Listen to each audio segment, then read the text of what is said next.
Several years ago, I was doing a field day and where I was talking about beef cattle handling equipment, and we had a good crowd present, but I got to thinking about all the people that were not present, and this would give us an excellent opportunity using video to carry that same message out to many, many more producers across the state. And then as I kept thinking a little more about it, I thought, boy, this is an excellent opportunity also for students here at the University of Tennessee, because instructors will be talking about facilities or talking about forage testing, yet they don't have time to go into any detail. Although these videos are not that long, they get just to a focal point of talking about one particular item. So this works real good both for our producers and for our students. So I felt like, well, this is opportunity, and after doing that first video, I kind of got the bug and said, you know, this is not too bad. It's, I believe that's something that I can do with some support, and from there it just started growing. This got started off rather slowly after I did the first video. I got to thinking about, well, this all needs to be expanded into some other areas, other topics. So our IT person in the Animal Science Department suggested that I talk with the information technology individuals over on main campus to see you know, what capabilities they had where they could support me. And also I was still a little nervous about all this, saying, well, the way that I am doing these videos, is that going to be an acceptable format and so forth? Because I'm not a professional. I'm a beef cattle extension specialist working with producers and sometimes being on campus working with students. When we got in the project and found out that we could work with Office of Information Technology, I got introduced to Pat Watson, and well, that was a great day because we hit it off real well to start with. And you know, Pat is an IT person. And that's something we run into in agriculture, is having somebody in a profession like that that knows enough about what we're doing to be able to function and make everything flow as smoothly as it should. So this has been a great working relationship. He has enough knowledge of agriculture where he understands basically how it's supposed to work, and with just very little prompting, as I said, we can knock out 15 of those videos in about an hour and a half, and I challenge anybody to do much better than that. I first met Clyde about 4 years ago, and we sat down and talked about what he wanted to accomplish with his project. And he'd already done one video, and it turned out really well given what he had to work with. But I thought there could be some improvement, not only in the way the information was conveyed, but also in the equipment that he used. So we sat down and talked about equipment purchase, and he went back and got some money from his department and bought the camera and microphone outfit that I had suggested.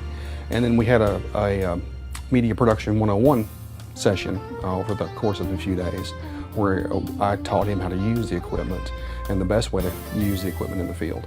And so then he went back and started recording these things, and we just took it from there. We've tried to be sure that we get as great a utilization as possible out of the videos that we have done. We've got the Tennessee Cattle Lane video site that pops up real quick when you do a search on one of the search engines for the internet.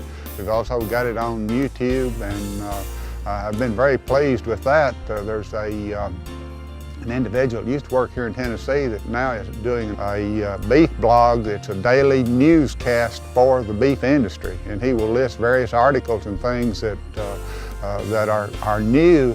And probably for about the last 15 days, the first thing he's listed has been one of my videos. So we're getting some coverage really places that we never dreamed we would get. The thing that means the most to me is when I'm out and I see a student or I see a producer that has looked at this series and say, hey, I like that. This is working for me. When I have need for information in one specific area, I can go to that and I don't have to read the whole book. I can take that 3 to 5 minutes and that will zero me in on the information that I'm needing. There have been several challenges in doing this, not only just the equipment challenges, but I do not have a studio to do the shooting. I just go to a classroom at the West Tennessee Research and Education Center, and hopefully everything's going to be quiet, and I'll go through and actually do the video.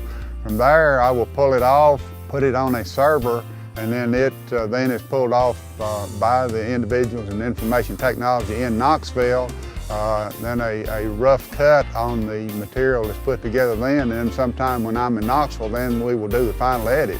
So we have overcome that 300 miles distance between Jackson, Tennessee and Knoxville to get this pulled off. And that wasn't, I remember the first time we did the editing, I came in and sat down and it took us nearly 3 hours to do 2 5-minute videos.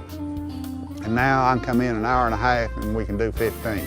Since we began, we've really streamlined the process considerably over what we started with. Originally, we started out with Clyde shooting his own content in Jackson and the surrounding area, going back and capturing everything off of tape to a drive into Knoxville, bringing the drive to me, and I would plug the drive in, download all of his stuff from his drive to my system, and then we would sit and edit. And that's what took so long, is having to do that. But now we've gotten to the point where he'll shoot his content, capture all of it, upload it to a server there in Jackson. I download it. Now that we've got the process down to where I know about what he's going to want as the end result, then I'll take the content and make a rough draft of everything. And then when he comes in, we can knock out 15 or 20 in the course of a couple hours. Whereas, like he has said, it used to take us hours and hours just to do 2 or 3 because we would have to spend all that time capturing locally that now we're able to avoid by having the network in place to where we can download all this content. Sometimes overnight. I'll start the batch running overnight and come in the next day and I've got the content and can start editing. It's a matter of, as you go along, tweak things and figure out easier ways to do it. And I think we have a good system now that allows us to, get the job done, get it done efficiently, and have what we need done. I feel like we've got a good product out there, and over time we've got over 60 3 to 5 minute presentations that are available for students to utilize and for our beef cattle producers. So I feel like that we're touching an audience that we probably would not have had the opportunity to touch if we hadn't gone this route.